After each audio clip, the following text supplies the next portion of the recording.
আসসালামু আলাইকুম ওয়া রাহমাতুল্লাহি ওয়া বারাকাতুহু। তো আমি একটা ছোট্ট বিষয় নিয়ে আলোচনা করবো। সেই বিষয়টি হলো আমাদের ভারতবর্ষের স্বাধীনতা দিবস।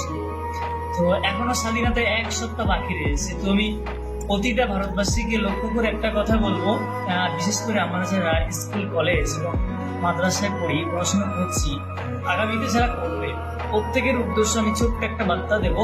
তো আমরা যে যখন স্বাধীনতা পালন করি, যখন আমাদের জাতীয় পতাকা, ভারতের পতাকা যখন আমরা উত্তোলন করি, তো আমরা দেখি অনেক সময় রাস্তাঘাটে আমাদের এই ভারতের পতাকাটা পড়ে থাকে।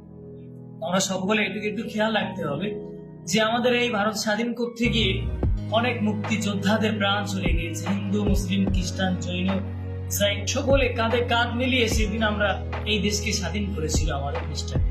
তো সেই স্বাধীনের পরে আজকে আমরা এই স্বাধীনতা পেয়েছি। তো আমাদের সেদিকে একটু খেয়াল রেখে এই ভারতবর্ষের পতাকার দিকে একটু সম্মান রাখতে হবে, যেন কোনো ভারতবর্ষের কোনো পতাকা যেন রাস্তাঘাটে পড়ে না থাকে। কেন, এই পতাকার জন্য কিন্তু প্রচুর জীবন চলে গিয়েছে। ভারতবর্ষকে স্বাধীন করতে গিয়ে ইংরেজদের হাত থেকে আমাদের যারা স্বাধীন দিয়ে গেছে, ওই যে পতাকাটা আছে, অনেকে দেখি বৃষ্টির সময় রাস্তায় পড়ে থাকে, বিভিন্ন জায়গায় পড়ে থাকে।